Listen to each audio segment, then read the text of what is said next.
third episode of Gyanify series, and in today's episode, we are going to talk about the role of social media on mental health. Firstly, let's understand a little more about ourselves. We human beings are social creatures.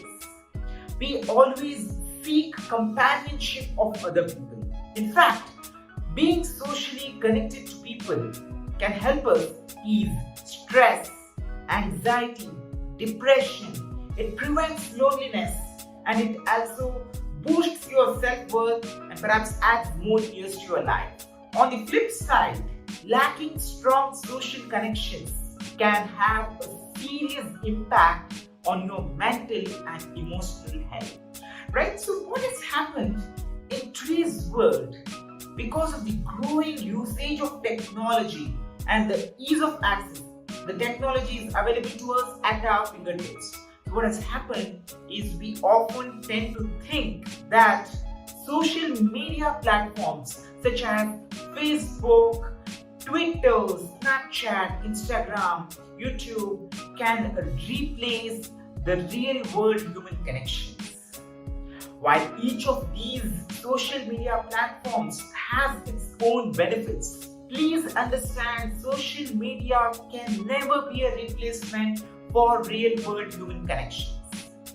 In fact, there are studies which state that if you meet a person face to face, then it triggers hormones in your body that make you feel healthier, happier, and stay positive. Does this mean social media usage is bad? No. The problem is not with these social media platforms. The problem is with our habits of spending excessive time on these social media platforms. Let's understand why these social media platforms grab much of our attention, or what are the positive aspects of social media. Firstly, social media helps us to connect with people anywhere in the world. Secondly, it helps us to stay up to date about what's happening in and around. It acts also as like a knowledge resource. You can go and grab content anytime, anywhere. It also helps you to promote certain worthwhile causes. It also is an outlet for your creativity. So let's say if you are really good in dancing or singing well and you want to share about your hobbies or your creativity to other people, then you can do it over these social media platforms. But what has happened is the benefits of social media we never got to know when this turned out to be an addiction for us. The addiction of using social media every 15 minutes. The addiction of thinking what's happening with my friends or with my family members, which makes you check your social media every 15 minutes. There are studies which have proven cases of depression, stress, anxiety due to excessive usage of social media. In recent some of the newspapers, we also saw how people who are really talented, really, very intelligent, but still, because of the influence of social media, it has had serious impact on their academic outputs. What are the negative aspects of social media? Firstly, the biggest problem is you start feeling insecure about yourself. What happens is, let's say your friend has shared a pic of he buying a recent brand new car, or probably your family member who is working in one of your favorite places. The moment you start looking at those pictures, you feel they are leading a better life than you, and you start feeling insecure about yourself. This leads to a lot of stress on your mind. Please note, members, that people only share highlights of their life. I mean, people would definitely share they buying a car on Facebook, but no one would come and say, hey, I'm worried about how do I pay that monthly EMI of 50,000 for this particular car. No, people will never share their highlights. So it's important for you to understand or to train your mind to not get influenced by what's happening in other people's life. Secondly, the FOMO, the concept of FOMO, fear of missing out, right? So what happens is the moment you feel others are leading a happier life than you tend to start checking your phone every 15 minutes. Your mind tells you, hey, just go and look at your phone and see what's happening, and then you do that mindless scrolling. The problem with mindless scrolling is you tend to spend a lot of time. Again, there are studies which has proven it has led to increased risks of depression. Thirdly, what happens is you tend to use social media like a security blanket. Let's imagine you are in a public function or in an event or probably at a conference to your office. Because of all of the other people present in the room, you start feeling a little worried about it, and then you tend to check on your phone regularly. This is not right. There's a big problem. Your mind is telling you to prioritize social media over your real world human connections who are there in the room. Again, some other people could take it in an offended way too.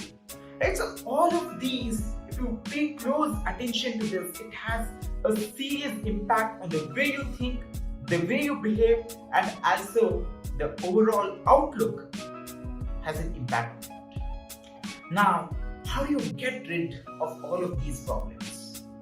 I would definitely not recommend you to stop using social media. No, that is not the solution. Social media is very important, right?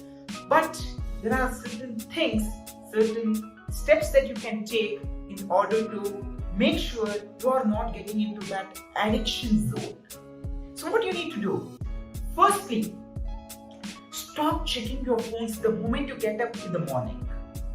What happens is this. The moment you start checking your social media, and let's imagine the same situation wherein some friend of yours has posted a picture of vacation, and you feel frustrated because you have to continue with your same old daily office work. That's not a good feeling to start off your day with.